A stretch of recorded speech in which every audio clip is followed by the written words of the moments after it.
Join with Medha Language Theatre for spoken English and personality classes. For more details, contact us.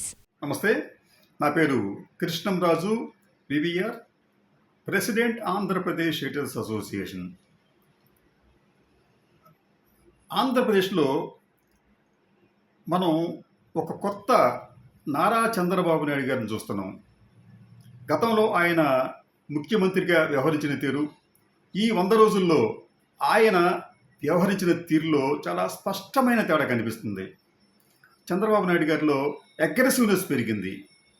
అలాగే ప్రత్యర్థి అయిన జగన్మోహన్ రెడ్డిని ఏమాత్రం ఆయన లేకపోతే ఉపేక్షించలేకపోతున్నారు. ప్రతి దానికి కూడా జగన్మోహన్ రెడ్డిని ఆయన నిందించడం ఒక అలవాటుగా మార్చుకున్నారు. ఈ 100 రోజుల్లో ప్రతిరోజు కూడా చంద్రబాబు నాయుడు గారు జగన్మోహన్ రెడ్డి గారిని విమర్శించని రోజంటూ లేదు. ఆంధ్రప్రదేశ్కున్న అన్ని సమస్యలకు కారణమే జగన్మోహన్ రెడ్డి అని ఎస్టాబ్లిష్ చేయడానికి చంద్రబాబు నాయుడు గారు నానా తంటాలు పడుతున్నారు. దీనికోసం ఆయన అబద్ధాలు సైతం చెప్పడానికి వెనుకాడటం లేదన్న విమర్శలు కూడా వస్తున్నాయి. మీకు విజయవాడ వరదలకు గురైనప్పుడు దానికి కారణం గత జగన్మోహన్ రెడ్డి ప్రభుత్వ నిర్లక్ష్యం. కృష్ణా బరాజుకి 5 పడవలు కొట్టుకొస్తే అదంతా కూడా జగన్మోహన్ రెడ్డి కుట్ర. అలాగే కాదంబరి జత్వాని కేసు, అది కూడా సజ్జల రామకృష్ణారెడ్డి, జగన్మోహన్ రెడ్డి వీళ్ళందరూ కలిపి కుట్ర పన్ని ఆమె నిరికించారు. ఇలా ప్రతిదానికి కూడా జగన్మోహన్ రెడ్డి కారకుడు అని చెప్పే ప్రయత్నంలో భాగంగానే తాజాగా చంద్రబాబు నాయుడు గారు నిన్న ఒక ప్రకటన చేస్తూ, నేనంటే సెప్టెంబర్ 18వ తేదీన ఒక ప్రకటన చేస్తూ ఆయన ఏమంటారంటే, చాలా పవిత్రమైన తిరుమల తిరుపతి లడ్డూ ప్రసాదం, దానిలో కల్తీ నెయ్యి గత ప్రభుత్వ పాలకులు వాడారు. అయితే కల్తీ నెయ్యి అంటే దేంతో?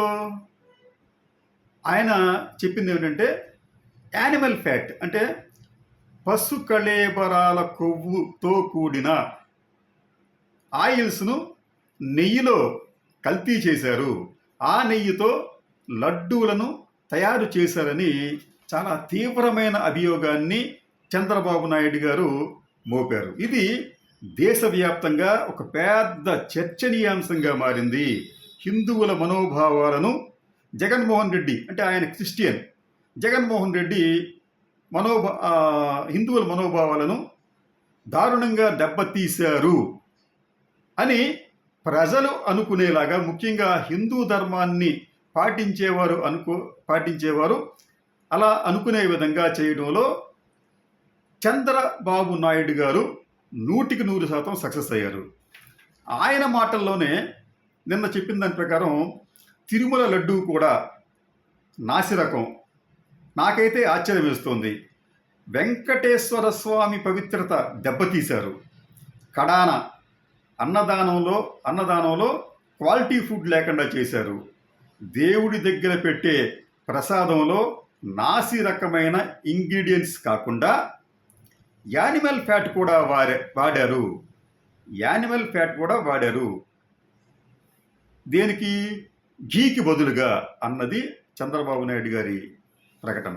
ఇది నిజంగా జరిగి ఉంటే ఇది క్షమించరాని నేరమే అవుతుంది. కానీ అసలు జరిగిందా లేదా అంటే టీటీడీ ఈఓ గారు ఏమంటారంటే, టీటీడీ శ్యామలరావు గారు ఆయన ఏమంటారంటే, అది కొన్ని వనస్పతులు, అంటే దీనికి సంబంధించి ఎడిబుల్ ఆయిల్స్ లేకపోతే వెజిటబుల్ ఆయిల్స్, అవి 2 కంటైనర్లు, అంటే 2 ట్యాంకర్లలో వాటి జాడలు కనిపించడంతో మేము వాటిని గుర్తించి వెనక్కు పంపేశాం, వాటిని పంపిన సప్లయర్కు నోటీసులు ఇచ్చాం అని ఈఓ గారు శ్యామలరావు గారు చెప్తూ ఉంటుంటే, శ్యామలరావు గారు చెప్పింది వెజిటబుల్ ఆయిల్స్ ఉన్నాయని చెప్పి నెయ్యిలో, చంద్రబాబు నాయుడు గారు చెప్తుంది ఏంటి? యానిమల్ ఫ్యాట్ ఉందని చెప్పి. అంటే అసలు దానికి దీనికి అసలు ఎక్కడా పొంతన లేదు. ఎందుకంటే యానిమల్ ఫ్యాట్ అనేది ఒక రకంగా చెప్పాలంటే మనకి 1857 మన ప్రథమ స్వాతంత్ర్య సంగ్రామానికి కారణం ఏమిటంటే ఆ రోజుల్లో బ్రిటిష్ పాలకులు గ్రీజ్గా ఆవు కొవ్వును, పంది కొవ్వును వాడటంతో అటు హైందవులు, ఇటు ముస్లిమ్స్ కూడా ఆనాటి బ్రిటిష్ ప్రభుత్వం మీద తిరుగుబాటు చేశారు. రెండోది, హిందువుల మనోభావాలు ఖచ్చితంగా తింటాయి. అవి నిజంగా అవి యానిమల్ ఫ్యాట్ అయితే. కానీ దానికి ఆస్కారం లేదు. ఆ నెయ్యిలో కల్తీ జరిగింది కేవలం ఈ వెజిటబుల్ ఆయిల్స్తోనే అని చెప్పి నేటి ఈవో శ్యామలరావు గారు చెప్తారు. అయితే ఏదైనా కానీ కల్తీ జరిగింది కదా, అది నేరమే కదా అంటారు. నిజమే. అయితే ఈ కల్తీ ఎప్పుడు జరిగింది, ఎప్పుడు గుర్తించారు, ఇది మనం ఒక్కసారి పరిశీలిస్తే, నేను కూడా నిన్న కొంతమంది తిరుపతిలోని మా మిత్రులతో విలేకరులతో వాళ్ళతో మాట్లాడినప్పుడు నాకు తెలిసిన ఆశ్చర్యకరమైన విషయాలు ఏమిటంటే, నిజానికి ఈ కల్తీ అనేది జరిగింది చంద్రబాబు నాయుడు గారి ప్రభుత్వం అధికారంలోకి వచ్చిన తర్వాత. దీనికి గత జగన్మోహన్ రెడ్డి ప్రభుత్వానికి, లేకపోతే ఆ ప్రభుత్వ సమయంలో ఈ మన టీటీడీ చైర్మన్గా ఉన్న భూమన కరుణాకర్ రెడ్డి గారికి ఏమాత్రం సంబంధం లేదు. ఎందుకు ఇలా స్పష్టంగా చెప్పగలుగుతున్నాం అంటే, ఒకసారి మనం నేపథ్యం గమనిస్తే, చంద్రబాబు నాయుడు గారు జూన్ 12వ తేదీన ప్రమాణ స్వీకారం చేశారు. ఇవాళకి సుమారుగా 100 రోజులు అవుతుంది. జూన్ 12న చంద్రబాబు నాయుడు గారు ప్రమాణ స్వీకారం చేస్తే వెంటనే దానికి ఉన్న ముందే జూన్ 4వ తేదీనే టీటీడీ చైర్మన్గా భూమన కరుణాకర్ రెడ్డి రాజీనామా చేశాడు. అంటే ఈ ప్రభుత్వం ప్రమాణ స్వీకారాన్ని చేయడానికి ముందుగానే వైసీపీ పార్టీ అధికారం కోల్పోయిందని చెప్పి తెలిసిన వెంటనే భూమన కరుణాకర్ రెడ్డి స్వచ్ఛందంగా రాజీనామా చేశారు. ఈ ప్రభుత్వం ఏం చేసిందంటే 12వ తేదీన చంద్రబాబు నాయుడు గారు అధికారంలోకి వచ్చి ప్రమాణ స్వీకారం చేసి 15వ తేదీన టీటీడీకి కొత్త ఈఓగా శ్యామలరావు గారు అనే వ్యక్తిని నియమించారు. ఇక్కడ మనకి ఒకటి క్లారిటీ వచ్చింది ఏమిటంటే, జూన్లో జరిగిన పరిణామాలు. జూన్లో వైసీపీ ప్రభుత్వం ఓడిపోవటం, చంద్రబాబు నాయుడు అధికారంలో రావటం, అదే నెలలో భూమన కరుణాకర్ రెడ్డి రాజీనామా చేయటం, శ్యామలరావు గారి నియామకం, ఇవన్నీ జూన్లో జరిగినాయి.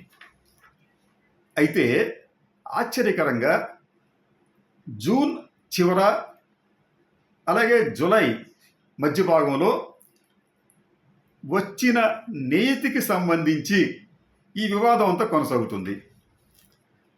జూన్ చివర అనుకున్నాం, అలాగే జూలై మొదటి భాగం అనుకున్నాం. జూలై ఫస్ట్ వీక్లో ఒక సప్లయర్ దగ్గర నుంచి 2 ట్యాంకర్ల నెయ్యి వచ్చింది తిరుమలకి.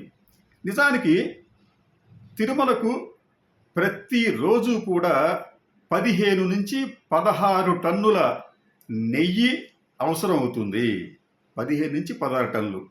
అలాగే అక్కడ వెండర్స్ కూడా మార్చాల్సి వస్తుంది. ఎందుకంటే ఏ వెండరు కూడా పూర్తి స్థాయిలో నిరంతరం నేతిని సరఫరా చేయలేరు. కాబట్టి 4-5 వారు సప్లయర్స్గా పెట్టుకుంటుంటుంది టీటీడీ. దానిలో భాగంగానే ఒక వెండరు జూలై మొదటి వారంలో పంపించిన 2 ట్యాంకర్లు నెయ్యి. ఇక్కడ ఈ టీటీడీ ప్రొసీజర్ ఏంటంటే, నెయ్యి వచ్చినట్టుగా వాళ్ళు వాడరు. ప్రతి కంటైనర్లు, ప్రతి ట్యాంకర్లోని శాంపిల్స్ను వారు సేకరించి తిరుపతిలో ఉన్న national accreditation board for testing and calibration laboratory, ఇది కేంద్ర ప్రభుత్వానికి సంబంధించింది. దీని శాఖలు దేశవ్యాప్తంగా దాదాపు దేశవ్యాప్తంగా దాదాపు 4,000 పైగా ల్యాబ్లు ఉంటే, ఆంధ్రప్రదేశ్లో 114 ల్యాబ్లు ఉన్నాయి వారికి. తిరుపతిలో కూడా ఎన్జిఓస్ కాలనీలో తిరుపతిలో వారికి ల్యాబ్ ఉంది. టీటీడీ ఏం చేస్తుందంటే, ప్రతి ట్యాంకర్ వచ్చిన వెంటనే ఆ ట్యాంకర్స్లోని శాంపిల్స్ను 5 శాంపిల్స్ తీసుకుంటారు. అక్కడ తీసుకొని వాటిని ల్యాబ్ పంపిస్తారు. ఈ ల్యాబుల్లో 1 నుంచి 2 రోజుల్లో టెస్ట్ చేసి ఫలితాలు ఇస్తారు. ఇలా జూలైలో వచ్చిన ఈ నేతికి సంబంధించిన శాంపిల్స్ పరీక్షిస్తే వాటిలో ఈ ఎడిబుల్ ఆయిల్స్ జాడలు కనిపించాయి. జనరల్గా ఎడిబుల్ ఆయిల్స్ అంటే మనకి ఆ, పత్తి నూనె, వేరుశనగ నూనె, పామ్ ఆయిల్, తౌడు నూనె, ఇటువంటి వాటిని కూడా కలిపి ఎడిబుల్ ఆయిల్స్ అని చెప్పి అంటూ ఉంటాం మనం. వెజిటబుల్ ఆయిల్స్ అని చెప్పి అంటాం మనం. ఈ వెజిటబుల్ ఆయిల్స్ చాలా తక్కువ రేటు కాబట్టి దీన్ని నేతిలో కల్తీ చేసేది జరుగుతూ ఉంటుంది. కానీ ఇటువంటి ఆ, కల్తీ అనేది టీటీడీలో కూడా జరగడం అనేది నిజంగా విచారకరమే. అయితే చంద్రబాబు నాయుడు ఏం చెప్తున్నారు అక్కడ? ఏకంగా యానిమల్ ఫ్యాటే కలిపేశారని చెప్పి చెప్తున్నారు ఆయన. ఇక్కడ మరి ఒక్కసారి పరిశీలిస్తే ఈ వెజిటబుల్ ఆయిల్స్ని దాంట్లో కల్తీ చేసినట్టుగా తెలిసిన వెంటనే టీటీడీ ఈఓ గారు ఆ సప్లయర్స్ని పిలిచి వారికి వార్నింగ్ ఇచ్చి, షోకాస్ నోటీస్ ఇచ్చి వారి నుంచి సప్లైస్ తీసుకోవడం మానేశారు. అంతే తప్ప కేసు పెట్టలేదు. మరి అప్పుడే నిజానికి ఈ అడల్ట్రేషన్ కింద కేసు పెట్టి ఉంటే బాగా ఉండేది. అంటే చంద్రబాబు నాయుడు గారి పాలనలో చాలా పారదర్శకంగా ఉంటామని చెప్తారు. అలాగే ఇప్పుడు అక్కడ ఉన్న అధికారుల పాలనే. శ్యామలరావు గారు ఎందుకు ఆ సప్లయర్కు కేవలం నోటీస్ ఇచ్చి సప్లైస్ తీసుకోవడం మానేశారు తప్ప కల్తీ నిరోధక చట్టం కింద ఆ సప్లయర్ మీద ఎందుకు చర్యలు తీసుకోలేదు? ఈ ప్రభుత్వం చర్యలు తీసుకోమని చెప్పి ఎందుకు ఆదేశించలేదు? ఇది ఒక అనుమానం. ఇక మరింత లోతుకి వెళ్తే ఈ కల్తీకి సంబంధించి మీకు శ్యామలరావు గారు జూలై 23న తన కార్యాలయంలో విలేకరుల సమావేశం ఏర్పాటు చేశారు. జూలై 23న తన కార్యాలయంలో ఏర్పాటు చేసిన విలేకరుల సమావేశంలో ఈ విషయం ప్రస్తావించారు. ఇలాగా నెయ్యి వచ్చింది 2 కంటైనర్లకు సంబంధించి, 2 ట్యాంకర్లకి. ఆ ట్యాంకర్లను పరిశీలించినప్పుడు మేము వాటిలో ఈ వెజిటబుల్ ఆయిల్స్ నమూనాలు ఉన్నట్టుగా మేము గుర్తించాము అని చెప్పి ఆయన ధృవీకరించారు. ఇదే విషయాన్ని టైమ్స్ ఆఫ్ ఇండియా కూడా, అంటే ఆ రోజున పత్రికా విలేకరుల సమావేశంలో పాల్గొన్న టైమ్స్ ఆఫ్ ఇండియా ప్రతినిధి, ఆయన టైమ్స్ ఆఫ్ ఇండియాకి ఇచ్చిన కథనంలో ఆయన ఏమంటారంటే,